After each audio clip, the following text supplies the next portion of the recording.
সবাইকে স্বাগত জানাচ্ছি ডিবিসির নিয়মিত আয়োজন তালিখাতায়। এই অনুষ্ঠানে আমরা প্রতিদিন অর্থ বাণিজ্যের বিভিন্ন বিষয় নিয়ে আলোচনা করে থাকি। এরই ধারাবাহিকতায় আজ আমরা আলোচনা করব প্রযুক্তি বান্ধব হতে কতটা সহায়ক ডিজিটাল ওয়ার্ল্ড। এ বিষয়ে কথা বলতে আজ আমাদের সঙ্গে উপস্থিত আছেন তথ্য এবং যোগাযোগ প্রযুক্তি বিশেষজ্ঞ অজিত সরকার এবং তথ্য ও যোগাযোগ প্রযুক্তি বিভাগের সচিব শ্যামসুন্দর শিকদার। আপনাদের দুজনকে স্বাগত জানাচ্ছি আমাদের স্টুডিওতে। আমরা শুরুতেই আলাপ করতে চাই ডিজিটাল ওয়ার্ল্ড ফেয়ার নিয়ে। তার আগে আমরা একটু জানতে চাই যে আসলে এই ডিজিটাল ফেয়ারগুলো আসলে তথ্য প্রযুক্তি উন্নয়নে কতটুকু কাজ করে। যদি আমি শুরুতেই শ্যামসুন্দর শিকদার আপনার কাছে যাই। ধন্যবাদ আপনাকে। মূলত আমাদের বাংলাদেশের প্রযুক্তিতে আনুষ্ঠানিক যাত্রা 2008 সালের 12ই ডিসেম্বরে মাননীয় প্রধানমন্ত্রীর একটি ডিক্লারেশনের মধ্য দিয়ে তিনি তার নির্বাচনী ইস্তেহারে এই ডিজিটাল বাংলাদেশের এই স্বপ্ন তিনি আমাদের দেখিয়েছেন বাংলাদেশের মানুষকে। সেই সময়টা থেকে শুরু করে এখন পর্যন্ত যতটুকুন আমাদের অগ্রগতি হয়েছে, পার্টিকুলারলি আমাদের এই প্রযুক্তির খাতে, সেই অগ্রগতিগুলোকেই মানুষকে শোকেজিং করা এবং আমাদের দেশি বিদেশি মানুষের মধ্যে এই তথ্যগুলোকে ছড়িয়ে দেওয়া, তাতে করে যেটা সুবিধা হবে সেটি হলো যে আমাদের তরুণ প্রজন্ম বিশেষ করে তারা যেন এই লাইনে আরও বেশি উদ্বুদ্ধ হয়। এবং মূলত আমাদের দেশের পপুলেশন যেটা আছে তার 65%ই কিন্তু তরুণ, এবং এই তরুণ প্রজন্মকে মাননীয় প্রধানমন্ত্রী বলে থাকেন ডেমোগ্রাফিক ডিভিডেন্ড। সুতরাং এদেরকে এই যে আমাদের অগ্রগতির বিষয়ে যেগুলো আছে এগুলো সামগ্রিকভাবে জানানো, এটা একটা বড় প্ল্যাটফর্ম। এখানে আমরা সব ধরনের বিষয়গুলো আমরা নিয়ে আসছি, আমাদের সফটওয়্যার, তারপর হার্ডওয়্যার, সার্ভিস, সবগুলো বিষয় আমরা নিয়ে এসছি। এবং এখানে আমাদের গভর্নমেন্টের যে সার্ভিস আমরা প্রোভাইড করে থাকি সেগুলো পর্যন্ত কিভাবে আমরা কোন সার্ভিসটা প্রোভাইড করি তাও কিন্তু এখানে দেখানো হচ্ছে এবারকার মেলায়। এটা একটা নতুনত্ব বিশেষত্ব আছে এইবারের আমাদের ডিজিটাল ওয়ার্ল্ডে। বিশেষ করে 40টিরও বেশি মন্ত্রণালয়, সরকারি দপ্তরের কিন্তু পার্টিসিপেশন আছে আমাদের এই মেলাটাতে। আর এর বাইরে আমাদের ইন্ডাস্ট্রিজ থেকেও বিভিন্ন যারা এন্টারপ্রেনার্স আছে তারাও কিন্তু পার্টিসিপেট করছে এবং তারা কি কি প্রোডাকশন তাদের আছে সেগুলো শোকেজিং করছে। আমাদের একটা ইনোভেশন জোন আছে, ইনোভেশন অ্যান্ড এক্সপিরিয়েন্স জোন। ওই জায়গাটায় বিশেষ করে তরুণ প্রজন্ম খুব বেশি করে আকৃষ্ট হচ্ছে। তারা ওখানে জানতে পারছে আমাদের ইউনিভার্সিটিতে যারা লেখাপড়া করছে তাদের কি কি ইনোভেশন আইডিয়া পর্যন্ত তারা জেনারেট করেছে সেইগুলো আমরা সেখানে শোকেজিং করছি। আচ্ছা, একই বিষয়ে আমরা আপনার কাছেও ফিরবো অজিত কুমার সরকার। তার আগে আমরা এই সংক্রান্ত একটা প্রতিবেদন আছে সেটি দেখে নিয়ে আসতে চাই। 3 দিনব্যাপী ডিজিটাল ওয়ার্ল্ড 2016 উদ্বোধনী দিনে মিনিস্টার্স কনফারেন্সের মূল প্রবন্ধ উপস্থাপন করেন প্রধানমন্ত্রীর তথ্য ও যোগাযোগ প্রযুক্তি বিষয়ক উপদেষ্টা সজীব ওয়াজেদ জয়। তিনি জানান, সরকারি খাতে 23টি সেবা ডিজিটাল করার কারণে গেল 6 বছরে 10 কোটিরও বেশি মানুষের 55 কোটি মার্কিন ডলার অপচয় রোধ করা সম্ভব হয়েছে। 130 million plus mobile subscribers. দেশে এখন মোবাইল সংযোগ 13 কোটিরও বেশি। সারা দেশে প্রায় 6 কোটিরও বেশি মানুষ 3G মোবাইল সেবার মাধ্যমে ইন্টারনেট ব্যবহার করতে পারছে। এর মাধ্যমে অবাধ তথ্য প্রবাহ নিশ্চিত করাও সম্ভব হয়েছে। বাংলাদেশ এখন তথ্য প্রযুক্তি খাতে বিনিয়োগের অন্যতম স্থান। সরকার বিশেষ অর্থনৈতিক অঞ্চল স্থাপনের মাধ্যমে তথ্য প্রযুক্তি খাতে বিনিয়োগের সুযোগ সৃষ্টি করে দিচ্ছে। চলতি বছরে বাংলাদেশ তথ্য প্রযুক্তি খাত থেকে 700 মিলিয়ন মার্কিন ডলার রপ্তানি আয় করেছে। প্রতিদিনই দেশে আউটসোর্সিংয়ের মাধ্যমে উপার্জন বাড়ছে। প্রান্তিক জনগোষ্ঠী সরকারের দেয়া সুবিধা গ্রহণ করে আউটসোর্সিংয়ের মাধ্যমে তাদের ভাগ্যের পরিবর্তন ঘটাচ্ছে। বাংলাদেশ এখন আউটসোর্সিংয়ের জন্য সারা বিশ্বে 3য় অবস্থানে আছে। আমি আশা করি খুব তাড়াতাড়ি তথ্য প্রযুক্তি খাতে রপ্তানি আয় $1 বিলিয়ন ছাড়িয়ে যাবে। Bangladesh have developed systems and expertise. পরে ডিজিটাল ওয়ার্ল্ডের বিভিন্ন স্টল পরিদর্শন করেন সজীব ওয়াজেদ জয়। সরকারি বেসরকারি নানা প্রতিষ্ঠানের অংশগ্রহণে আয়োজিত 3 দিনের এ মেলা শেষ হবে আগামী শুক্রবার। মুস্তাফা মাহবুব। আমরা দেখছিলাম প্রতিবেদনটি। আমরা আবারও আলোচনায় ফিরতে চাই। অজিত কুমার সরকার, আপনার কাছে জানতে চাই যে এই ডিজিটাল ওয়ার্ল্ড যে ফেয়ারগুলো এগুলো আসলে এই তথ্য প্রযুক্তি খাতের প্রসারে কতটুকু ভূমিকা রাখে? বিগত 7.5 বছরে ডিজিটাল বাংলাদেশের যে সমস্ত উদ্যোগগুলো গ্রহণ করা হয়েছে তার অনেকগুলোই বাস্তবায়িত হয়েছে। এর মধ্যে ধরুন ডিজিটাল বাংলাদেশের যে 4টি পিলার আছে, একটি হচ্ছে যে 21 শতকের হিউম্যান রিসোর্স ডেভেলপমেন্ট, দ্বিতীয়ত হচ্ছে যে ই সার্ভিস তৃতীয়ত যে আইসিটি ইন্ডাস্ট্রির প্রমোশন এবং জনগণের দোরগোড়ায় সেবা পৌঁছে দেওয়া। এই যে 4 পিলার, এই 4 পিলারকে কেন্দ্র করেই কিন্তু বিগত 7.5 বছরে নানা ধরনের অগ্রগতি সাধিত হয়েছে। সেই ক্ষেত্রে ইতিমধ্যে অনেক প্রোডাক্ট তৈরি হয়েছে। ই সার্ভিসের ক্ষেত্রে অনেক শোকেসিং করার মতো অনেক বিষয় আছে বাংলাদেশের। এখন সার্ভিস একেবারে ডোর স্টেপে জনগণের দোরগোড়ায় পৌঁছে দেয়। তার কারণ হলো ডিজিটাল বাংলাদেশের যাত্রা হয়েছিল তৃণমূল থেকে। আপনারা জানেন সারা দেশে 4550টি ইউনিয়ন ডিজিটাল সেন্টার স্থাপন করা হয়েছে, যেটা ইউনিয়ন পরিষদ থেকে প্রায় 50 অথবা তারও ততোধিক কোনো সেন্টারে প্রায় 150-200 সার্ভিস ডেলিভারি দেওয়া হয়। সুতরাং এই সার্ভিস ডেলিভারির ক্ষেত্রে কিন্তু একটা বিরাট পরিবর্তন এই ডিজিটাল বাংলাদেশের বাস্তবায়নের ক্ষেত্রে হয়েছে। এখন মানুষকে এখন দেখা যায় যে কোনো তার প্রয়োজনীয় সেবাটি অনেক কিছুই কিন্তু অনলাইনে পাচ্ছে, যেটাকে তাকে আগে যেখানে অনেকটা পথ পেরিয়ে তাকে এই সেবাটি নিতে হতো, সেটা এখন ইউনিয়ন ডিজিটাল সেন্টার থেকে পাচ্ছে। সুতরাং এই যে ডিজিটাল যে ফেয়ারগুলো হচ্ছে, এই অগ্রগতির চিত্রগুলোকে কিন্তু তুলে ধরা। এর আরেকটি লক্ষ্য হচ্ছে যে বিদেশি বিনিয়োগকে আকৃষ্ট করা। ধরেন তথ্য প্রযুক্তি যে সমস্ত প্রতিষ্ঠানগুলো বিদেশে বিভিন্ন নামকরা প্রতিষ্ঠানগুলো আছে, যেমন মাইক্রোসফট, তারপরে আরও আমরা জানি যে ফেসবুকের মতো প্রতিষ্ঠান বা গুগল, এই ধরনের যারা নানা ধরনের প্রতিষ্ঠান রয়েছে, এই সমস্ত প্রতিষ্ঠানের সাথে প্লাস আইটি যারা ইন্ডাস্ট্রি আছে তাদের সাথে একটা যোগসূত্র স্থাপন করা এই মেলার অন্যতম একটা উদ্দেশ্য। যে কারণে আপনি দেখে থাকবেন যে 2011 সালে এশিয়া দিয়ে যে শুরু হয়েছিল এই ডিজিটাল ওয়ার্ল্ডের যে যাত্রা, প্রথমে নামটি ছিল এশিয়া, 2011 সালে পরবর্তীতে নামকরণ করা হয় ডিজিটাল ওয়ার্ল্ড। তো এখানে দেখা যায় যে বিশ্বের নামি দামি ব্যক্তিবর্গ কিন্তু এই ফেয়ারগুলোতে আসে।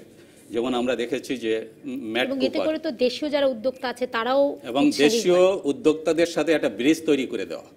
এই বিদেশি যে সমস্ত প্রতিষ্ঠান বা যে সমস্ত তাদের যে কর্মকর্তা বা যে সমস্ত ব্যক্তি প্রতিষ্ঠান আসে এখানে, তাদের বিষয়টাকেও এক্সপিরিয়েন্সটা জানানোর জন্য, এবং এর মধ্য দিয়ে কিন্তু বাংলাদেশি উদ্যোক্তাদের সাথে একটা ব্রিজ তৈরি হয়ে যাচ্ছে।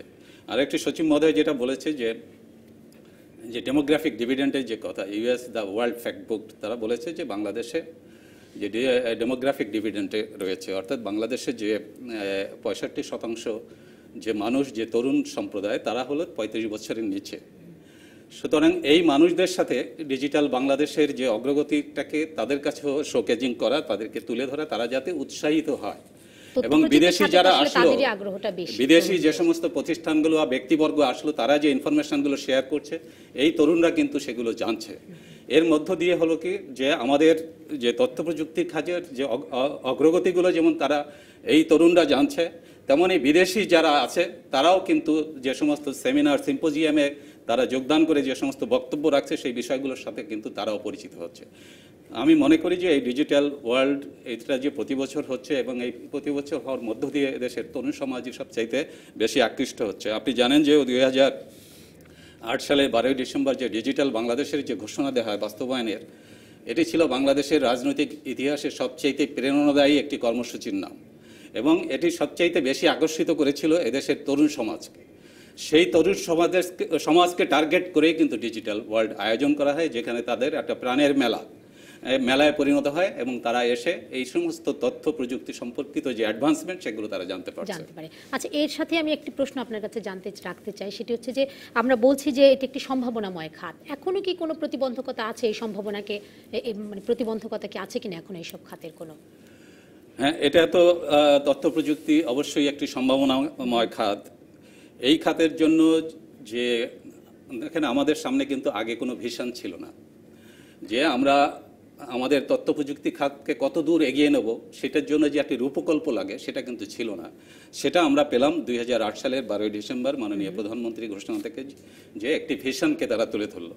তো সেই ভিশন থেকে যখন রাষ্ট্রীয় নেতৃবর্গ এর সাথে সম্পৃক্ত, আমাদের জানেন যে এই তথ্য প্রযুক্তি খাতের উপদেষ্টা হচ্ছেন হলো সজীব ওয়াজিদ জয়, তিনি ডিজিটাল বাংলাদেশের মেন্টর। তাই তিনি কিন্তু এই যে সম্ভাবনার জায়গার ক্ষেত্রে যে প্রতিবন্ধকতাগুলো আছে সেগুলো কিন্তু দূর করার জন্য কিন্তু প্রতি মুহূর্তে আমরা একটু স্পেসিফিক জানতে চাই কি ধরনের প্রতিবন্ধকতা আছে এখন পর্যন্ত এই খাতে। আমি তো মনে করি যে প্রতিবন্ধকতার যে জায়গাগুলো সেই জায়গাগুলো কিন্তু অ্যাড্রেস সরকারই করে দিচ্ছে সেই জায়গাগুলো, কিন্তু এখন আমার প্রতিবন্ধকতার ক্ষেত্রে একটি যে আইনের যে একটা বিষয়গুলো আছে সেই আইনগুলো কিন্তু এখন সরকার সেটা মডিফাই করছে, যে আইনের যেমন সাইবার সিকিউরিটির যে বিষয়গুলো, তো সেখানের যে আমাদের যেমন ডিজিটাইজেশন অনেক ফাস্ট হচ্ছে, অনেক ফাস্ট হতে গিয়ে যে আমাদের যে নিরাপত্তার যে বিষয়গুলো সেইখানে যে জায়গাগুলোতে আমাদের অ্যাড্রেস করতে হবে সেই বিষয়গুলো কিন্তু এখন দেখা যায় যে এটা লার্নিং বাই ডুইং, মানে কাজ করতে গিয়ে শেখা, সেই ধরনের যে এখানে প্রতিবন্ধকতার ক্ষেত্রগুলো কিন্তু চিহ্নিত হচ্ছে, সেই চিহ্নিত যে ক্ষেত্রগুলোকে কিন্তু আমরা সমাধানের জন্য চেষ্টা করছে সরকার এবং মন্ত্রণালয় সেটা কিন্তু করছে। সুতরাং যে প্রতিবন্ধকতার যে জায়গা, আমাদের প্রতিবন্ধকের একটি জায়গা যেটা হচ্ছে যে আমরা যে বিনিয়োগের যে ক্ষেত্রের জন্য যে ইনফ্রাস্ট্রাকচার তৈরি করা, সেটা কিন্তু আমাদের যে প্রতিবন্ধকতা তৈরি হয়েছিল যেখানে যেমন ধরুন 1992 সালে যখন আন্তর্জাতিক সাবমেরিন ক্যাবলে আমাদেরকে যুক্ত হওয়ার প্রস্তাব দেওয়া হলো, তখন কিন্তু আমরা আন্তর্জাতিক সাবমেরিন ক্যাবলে যুক্ত হতে পারিনি, তার বিকজ সেখানে বলা হলো যে রাষ্ট্রীয় গোপন তথ্য ফাঁস হয়ে যেতে পারে, সেই ক্ষেত্রে আমরা ইন্টারনেটের সাথে সম্পৃক্ত হলাম না, সেখানে একটা আমাদের প্রতিবন্ধকতা তৈরি হয়েছিল। 1996 সালে আওয়ামী লীগের নেতৃত্বে যে ক্ষমতা আসলে যে আওয়ামী লীগ, সেই সরকার কিন্তু এই প্রতিবন্ধকতাগুলো দূর করার জন্য চেষ্টা করে যেমন কম্পিউটারের উপর থেকে শুল্ক প্রত্যাহার করে নেওয়া এবং মোবাইল ফোনের মনোপলি ভেঙে দেওয়া, এই যে প্রতিবন্ধকগুলো আগে তৈরি ছিল সেটা কিন্তু দূর করা হয়েছে। আরেকটি যেমন ছিল যেমন আমাদের হাইটেক পার্ক, যেটা নির্মাণে 1999 সালে মাননীয় প্রধানমন্ত্রী তার সভাপতিত্বে যে বৈঠক হয়েছিল, সেই সভাপতিতে কিন্তু হাইটেক পার্ক নির্মাণের কথা বলা হয়েছিল। পরবর্তীতে দেখা গেল 2001 সালে যে সরকার ক্ষমতাসীন হলো, তারা এসে কিন্তু সেই হাইটেক পার্ক এটাকে এগিয়ে নেওয়ার চেষ্টা করেনি। ফলে আমরা কিন্তু এই প্রতিবন্ধকতাগুলো দূর করে কিন্তু বর্তমান সরকার চেষ্টা করছে, এখন হাইটেক পার্কের কাজ কিন্তু পুরোদমে এগিয়ে চলছে, আলোচনায় আবারও ফিরছি। তার আগে ছোট্ট একটা বিরতি নিয়ে নিচ্ছি। দর্শক, তালিকাতে এই পর্যায়ে ছোট্ট একটা বিরতি নিচ্ছি, সঙ্গেই থাকুন।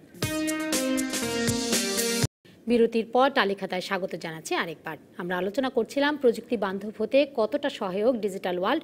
এই প্রসঙ্গে এই বিষয়ে কথা বলতে আমাদের সঙ্গে আছেন তথ্য ও যোগাযোগ বিশেষজ্ঞ অজিত সরকার এবং তথ্য ও যোগাযোগ প্রযুক্তি বিভাগের সচিব শ্যামসুন্দর শিকদার। আমরা বিরতির আগে কথা বলছিলাম প্রতিবন্ধকতা নিয়ে তথ্য প্রযুক্তি খাতে। শ্যামসুন্দর শিকদার, আপনার কাছে একটু জানতে চাই, আপনি তো সচিব হিসেবে কর্মরত আছেন, আপনার কাছেই আমরা স্পেসিফিক জানতে চাই যে কি ধরনের প্রতিবন্ধকতা আপনারা ফেস করছেন। ধন্যবাদ আপনাকে। মূলত কোনো প্রতিবন্ধকতা আছে আমি এমনটি মনে করি না, যেটা ছিল সেটি কিন্তু বর্তমান সরকার কিন্তু সম্পূর্ণরূপে আমি বলবো যে একদম সেটি সমাধান করে দিয়েছেন। এখন বরং বহুমুখী অনুকূল পরিবেশ বিদ্যমান আছে।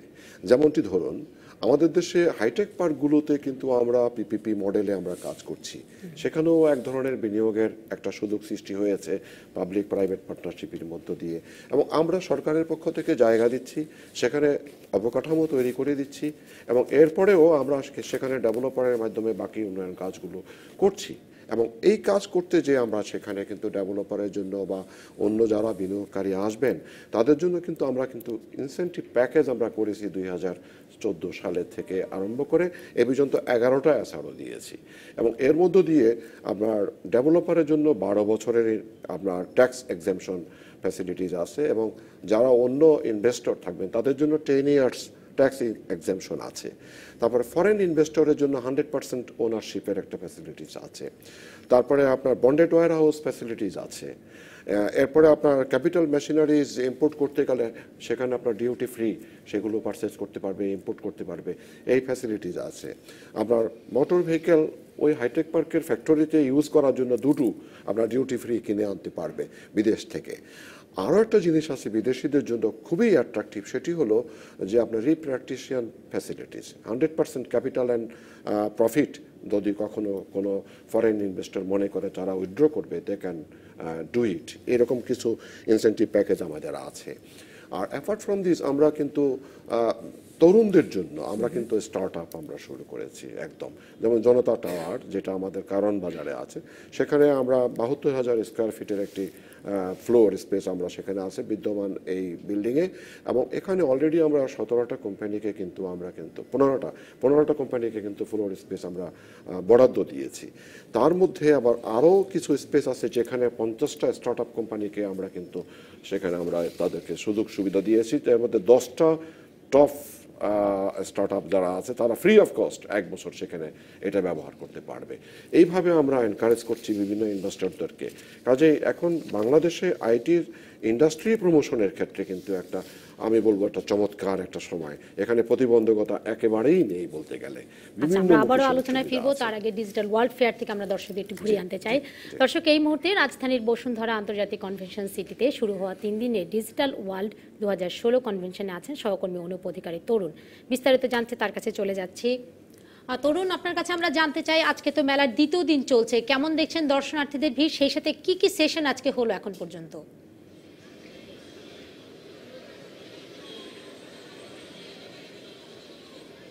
হ্যাঁ রুমা, দর্শনার্থীদের ভিড় কিন্তু প্রচুর, অর্থাৎ প্রচুর দর্শনার্থী কিন্তু এখানে এসেছেন। তারা অধিকাংশই কিন্তু তরুণ প্রজন্ম। আপনি জানেন যে ঠিক এই মুহূর্তে বাংলাদেশে প্রায় 13 কোটিরও বেশি মানুষ মোবাইল ফোন ব্যবহার করে, যার মধ্যে 3G ব্যবহার করে কিন্তু 6 কোটির বেশি মানুষ। তার মধ্যে কিন্তু অধিকাংশই তরুণ প্রজন্ম, অর্থাৎ তরুণদের উপস্থিতি কিন্তু বেশি। এখানে আউটসোর্সিংয়ের বিভিন্ন বিষয় দেখানো হচ্ছে, ফ্রিল্যান্সিংয়ের বিভিন্ন বিষয় বলা হচ্ছে, এবং বেশ কয়েকটি মোবাইল ফোন কোম্পানি কিন্তু এখানে তাদের ইনস্টল করেছে এবং ফোন বিক্রি করছেন। তো এখানে কিন্তু যেটা সবচেয়ে বড় বিষয় যে ডিজিটাল গুলোতে কিন্তু 40টি মন্ত্রণালয় ডিজিটাল বাংলাদেশ হিসেবে কি কি সেবা দিচ্ছে তার কিন্তু আদ্যপন্ত এখানে তুলে ধরা হচ্ছে, এবং স্থানীয় শতাধিক বেসরকারি প্রতিষ্ঠান ডিজিটাল কার্যক্রম তুলে ধরছেন তাদের এখানে।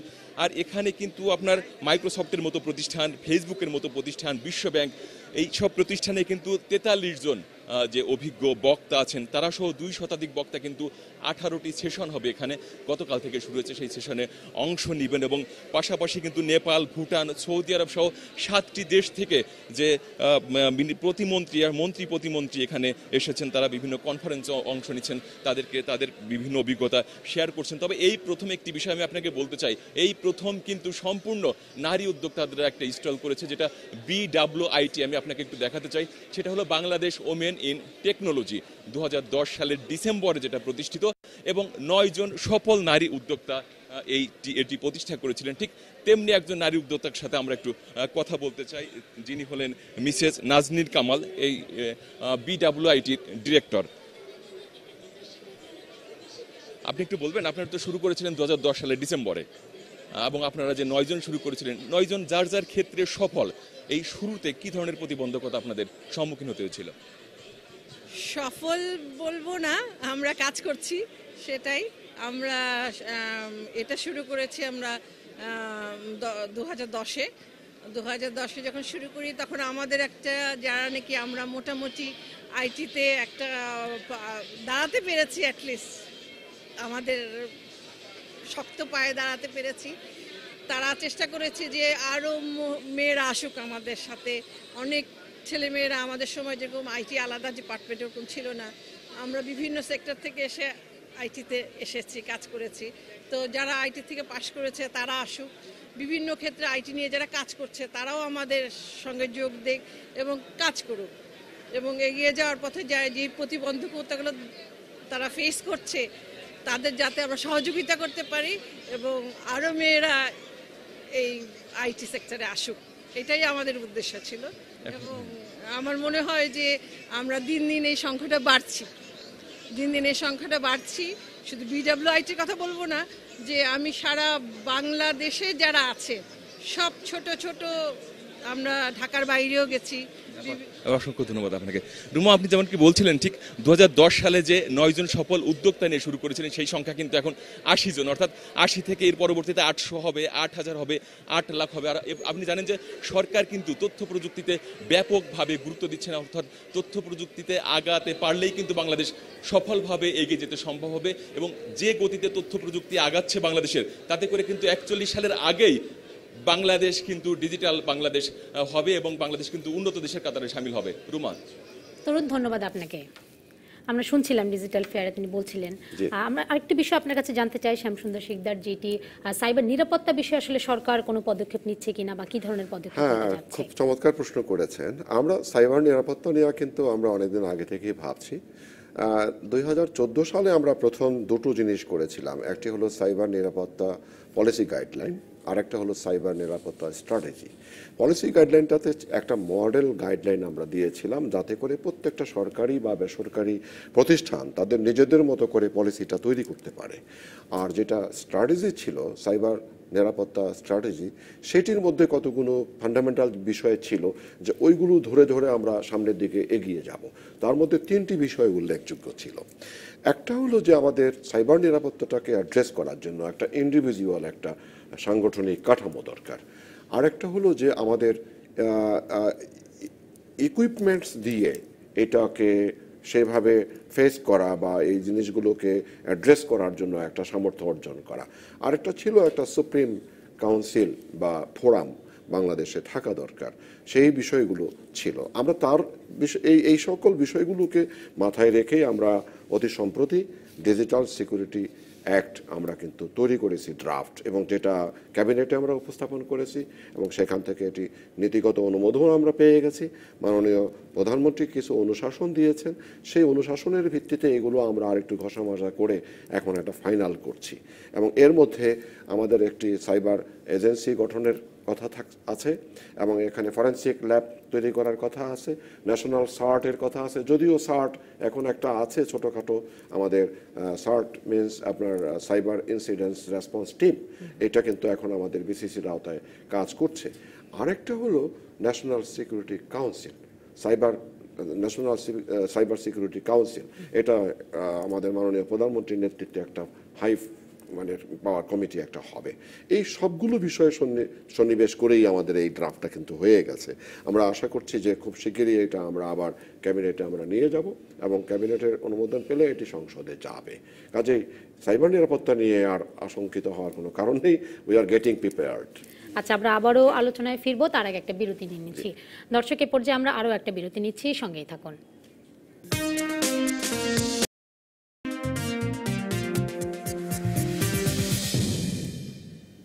দর্শক, বিরতির পর আবারও স্বাগত জানাচ্ছি টালিখাতায়। আজ আমরা আলোচনা করছিলাম প্রযুক্তি বান্ধব হতে কতটা সহায়ক ডিজিটাল ওয়ার্ল্ড। আর এই প্রসঙ্গে আমাদের সঙ্গে কথা বলতে স্টুডিওতে আছেন তথ্য এবং যোগাযোগ বিশেষজ্ঞ অজিত সরকার, এবং আছেন তথ্য ও যোগাযোগ প্রযুক্তি বিভাগের সচিব শ্যামসুন্দর শিকদার। আমরা আবারও আলোচনায় ফিরছি। অজিত কুমার সরকার, আপনার কাছে জানতে চাই, আমরা কথা বলছিলাম বিরতির আগে শ্যামসুন্দর শিকদারের সঙ্গে সাইবার নিরাপত্তা বিষয়টি নিয়ে, সে বিষয়ে আমরা আপনার কাছে আসলে একটু জানতে চাই। আচ্ছা, এই সাইবার সিকিউরিটির বিষয়টা হচ্ছে গ্লোবাল কনসার্ন। এটা শুধু বাংলাদেশের একার বিষয় নয়, সারা বিশ্বই এখন এই সাইবার সিকিউরিটি নিয়ে অনেক উদ্বিগ্ন। এ প্রসঙ্গে আমি আপনাকে একটি রেফারেন্স দিতে চাই। আমি একটি আর্টিকেল পড়েছিলাম ইকোনমিস্টে, ওখানে লিখেছে the war in the fifth domain. আগামীতে যে যুদ্ধটা হবে সেটি হলো সাইবার ওয়ার্ল্ডের যুদ্ধ। এটাকে তারা বলছে যে পঞ্চম ডোমেইনের যুদ্ধ। আমরা কি দেখেছি? আমরা স্থল যুদ্ধ দেখেছি, নৌযুদ্ধ দেখেছি, আকাশ যুদ্ধ দেখেছি, মহাকাশ যুদ্ধ দেখেছি। এখন যে যুদ্ধটা শুরু হতে যাচ্ছে সেটা হলো সাইবার ওয়ার্ল্ডের যুদ্ধ। ইতোমধ্যেই অনেকেই বলছে যে এই যুদ্ধটা কিন্তু শুরু হয়ে গেছে। আপনি জেনে থাকবেন যে সম্প্রতি মার্কিন যুক্তরাষ্ট্র তারা অভিযোগ করেছে যে চায়না তাদের 22 মিলিয়ন পার্সোনেল, যারা সরকারি কর্মকর্তা আছে, এদের সংখ্যা হলো 22 মিলিয়ন, তাদের যে পার্সোনাল ডাটা এবং ইনফরমেশন সব চুরি করে নিয়ে গেছে। সো এই জন্য চায়নাকে তারা ব্লেম দিচ্ছে। আবার চায়না যেটা সম্প্রতি একটি অভিযোগ করেছে সেটা হলো যে মার্কিন যুক্তরাষ্ট্রের যে সমস্ত ভেন্ডাররা চায়নাতে যে সমস্ত ইকুইপমেন্ট সরবরাহ করছে, সেই ইকুইপমেন্টের সাথে বা সফটওয়্যার সরবরাহ করছে, সেখানে দেখা যাচ্ছে তারা প্রোগ্রামিং কোড যুক্ত করে দিচ্ছে। এই প্রোগ্রামিং কোডটা হচ্ছে স্পাইং করার জন্য। চাইনিজ যে ডিফেন্সের সমস্ত তথ্য নাকি তারা চুরি করে নেওয়ার জন্য এই প্রোগ্রামিং কোড যুক্ত করেছে। সেটা চায়নার যে নিরাপত্তা বিশেষজ্ঞ তারা সেটা বের করে তারা বলেছে যে মার্কিন যে সমস্ত ভেন্ডাররা আমাদের এখানে যে সমস্ত সফটওয়্যার বা অন্য ইকুইপমেন্ট যারা সরবরাহ করছে, তাদের যে তালিকা, সেই তালিকা থেকে অন্তত 80% তারা কার্টেল করেছে। চায়না এই তাদের ইয়ে থেকে আর প্রোডাক্ট নেবে না, এটা বলে দিয়েছে। সো এইটা কিন্তু যুদ্ধ, যে কারণে দেখা যাচ্ছে যে এখন আমেরিকাতে সাইবার কমান্ড নামে একটি কমান্ড তৈরি করা হয়েছে, এবং আপনি ইসরায়েল প্রস্তুত হচ্ছে, নর্থ কোরিয়া প্রস্তুত হচ্ছে, বিভিন্ন দেশ কিন্তু সাইবার ওয়ার্ল্ডের যুদ্ধ মোকাবেলা করার জন্য প্রস্তুত হচ্ছে। আর চায়না ইতিমধ্যে ঘোষণা দিয়েছে তারা 21 শতকের মাঝামাঝি নাগাদ তারা সাইবার ওয়ার্ল্ডকে সভরেইন ঘোষণা করবে। হ্যাঁ, তাদের সাইবার ওয়ার্ল্ড সম্পূর্ণ প্রোটেক্টেড এবং সভরেইন, স্বাধীন, এই ঘোষণা দেবে বলে তার চায়না ইতিমধ্যে কিন্তু তারা অলরেডি ঘোষণা দিয়েছে, এবং সেই প্রস্তুতি নিয়ে কিন্তু কাজ হচ্ছে।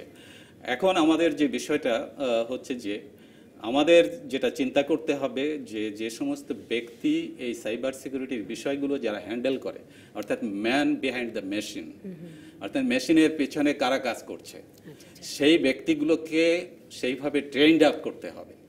হ্যাঁ, সচিব মহোদয় কিছু বলেছেন তাদের যে ডিজিটাল সিকিউরিটি অ্যাক্টের মধ্যে যে বিষয়গুলো, ফরেন্সিক ল্যাব বা আরও কিছু বিষয়, যে সাইবার সিকিউরিটি কাউন্সিলের কথা উনি বলেছেন।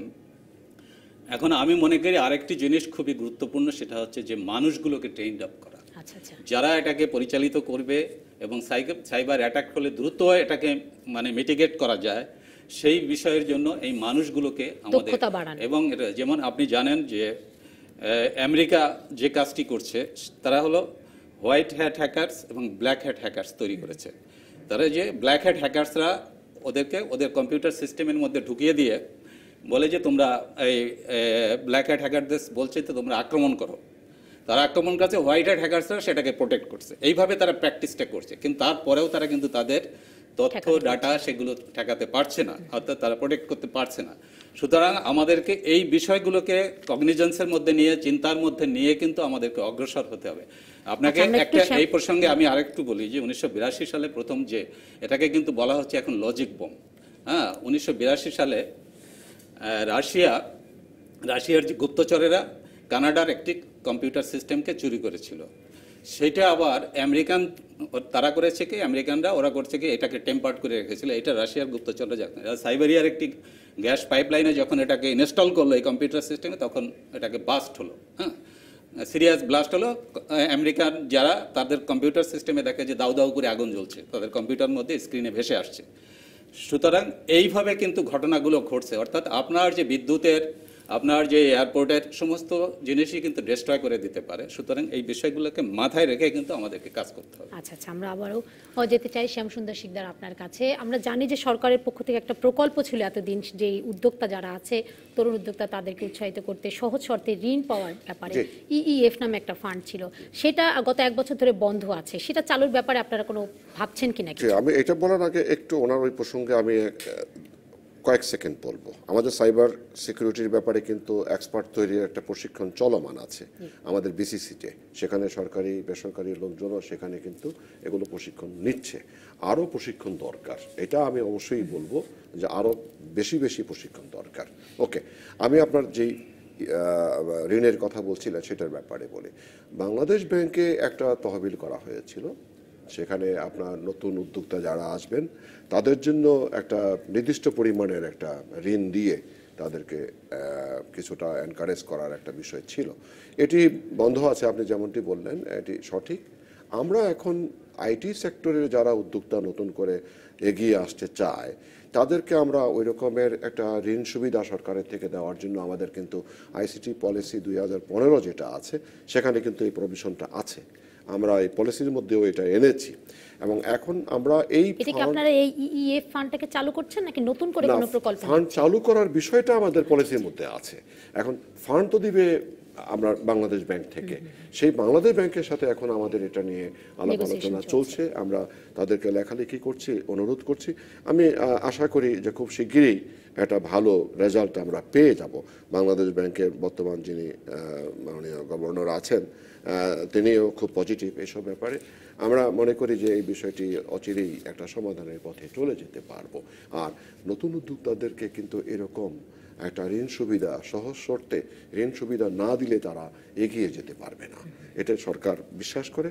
সেই বিশ্বাসের কারণেই আমরা পলিসিটি রেখেছি এবং এই ধরনের নীতিমালা আমাদের সেই কারণেই আমরা কার্যকরও করতে চাই। অজিত সরকার, আপনার কাছে আরেকটু জানতে চাই যে তথ্য প্রযুক্তি খাতে রপ্তানি বাড়াতে আসলে কোনো সুপারিশ করবেন কিনা বা কি পরামর্শ রাখবেন? হ্যাঁ, দেখুন আমাদের যখন ডিজিটাল বাংলাদেশের কার্যক্রম শুরু হয় সেটা হলো 2009 সালের জানুয়ারি থেকে। ঠিক তার আগ মুহূর্তের চিত্রটা আমরা যদি দেখি যে বাংলাদেশের আইসিটি এক্সপোর্ট সেটা ছিল $26 মিলিয়ন। বর্তমানে যেটা আমরা দেখতে পাচ্ছি যে বেসিসের যে একটি হিসাব আমরা সেদিন দেখলাম, তারা বলছে যে ইতোমধ্যে $600 মিলিয়ন ক্রস করেছে। আর সরকারি হিসাবে বলা হচ্ছে, সরকারি হিসাবটা আমার কাছে মনে হচ্ছে যে অনেক তথ্যের ঘাটতি কিছুটা আছে, যে অনেক কিছু তথ্য কিন্তু আমরা কালেক্ট না করেই অনেক ক্ষেত্রে দেখা যায় যে কিছু তথ্য দেয়া হয়। আমার মনে হয় সামগ্রিকভাবে সেই তথ্যটা যদি চিত্রটা আনা হয় তাহলে আমাদের বাংলাদেশের এক্সপোর্ট কিন্তু আসলে বেড়েছে। আমি যেটা বেসিসের হিসাবটার সাথে আমি সহমত পোষণ করে আমি বলতে চাই যে আমাদের এক্সপোর্ট কিন্তু বেড়েছে, যদিও আমাদের টার্গেট যেটা নির্ধারণ করা আছে 2018 সালে $1 বিলিয়ন, 2021 সালে $5 বিলিয়ন। আপনি জানেন যে এই যে ডিজিটাল ওয়ার্ল্ডে, আচ্ছা, এখন এই এক্সপোর্ট বাড়ানোর জন্য যেটা হলো দরকার হলো আমাদের যে ইনফ্রাস্ট্রাকচারাল যে সাপোর্টটা, যেটা বিদেশি ইনভেস্টর যদি আসতে চায় বাংলাদেশে, তারা প্রথমেই দেখতে চায় যে এখানে হাইটেক পার্ক আছে কিনা, এখানে সফটওয়্যার টেকনোলজি পার্ক আছে কিনা। কিন্তু সেই জায়গাটা, এই কাজটাকে দ্রুত করতে হবে। এখন হাইটেক পার্কের কাজ কিন্তু এগিয়ে চলছে। এখন যে বিনিয়োগকারীরা আসবে তারা কোথায় এসে সেটা তারা বসবে, সেই জায়গাটা কোথায়, সেই জায়গা তাদেরকে ফ্লোর স্পেস দিতে হবে, সেই জায়গা কি আমাদের রেডি আছে কিনা, সেই বিষয়গুলো কিন্তু দেখবে। সেই জায়গাগুলো দেখেই কিন্তু তারা ইনভেস্ট করতে আসে। তো আমাদের যেটা দরকার হলো যে হাইটেক পার্ক, সফটওয়্যার পার্ক বা অন্য যে আরও 12টি যে আইটি পার্ক করার কথা বলা হয়েছে, এই কাজগুলোকে দ্রুত করা। দ্রুত করলেই কিন্তু, আর এমনি যেভাবে উদ্যোগগুলো পারিপার্শ্বিকভাবে যেভাবে নেওয়া হচ্ছে সেই উদ্যোগের ফলে কিন্তু কিছু রেজাল্ট আসতে শুরু করেছে। হ্যাঁ, আমাদের কিন্তু রপ্তানির খাতটা কিন্তু এটা বাড়ছে, ক্রমাগতই কিন্তু বাড়ছে। এটা বিভিন্ন যে সমস্ত আইটি ইন্ডাস্ট্রিগুলো আছে তারা কিন্তু সরকারি সাপোর্ট প্লাস প্রাইভেট সেক্টরের যে ইনিশিয়েটিভ, এর কারণেই কিন্তু আমাদের এটা বাড়ছে। কিন্তু আমি যেটা যদি আরও বৃহৎ পরিসরে আমার যদি দেখা যায় যে $5 বিলিয়ন এটা টার্গেট ফুলফিল করতে পারে, এর চাইতে বেশি এগিয়ে নিতে হয়, তাহলে কিন্তু আমাদের হাইটেক পার্কের জায়গা রেডি রাখতে হবে, সফটওয়্যার টেকনোলজি পার্কের জন্য ফ্লোর স্পেস রাখতে হবে, আরও এগুলো যেগুলো ইতিমধ্যে হয়েছে এটাকে আরো বড় পরিসরে আরো তৈরি করতে হবে। ধন্যবাদ আপনাদের দুজনকে আমাদের আলোচনায় অংশ নেওয়ার জন্য। আমরা অনুষ্ঠানের একেবারে শেষ পর্যায়ে চলে এসেছি। দর্শক, এই ছিল ডিবিসির আজকের তালিকাতায়। এরপর বিটিভির সংবাদ, আর এরপরে থাকছে আমাদের ইংরেজি সংবাদ। লাঞ্চ আওয়ার নিয়ে আসবেন সাব্বির আহমেদ। দেখার আমন্ত্রণ রইল।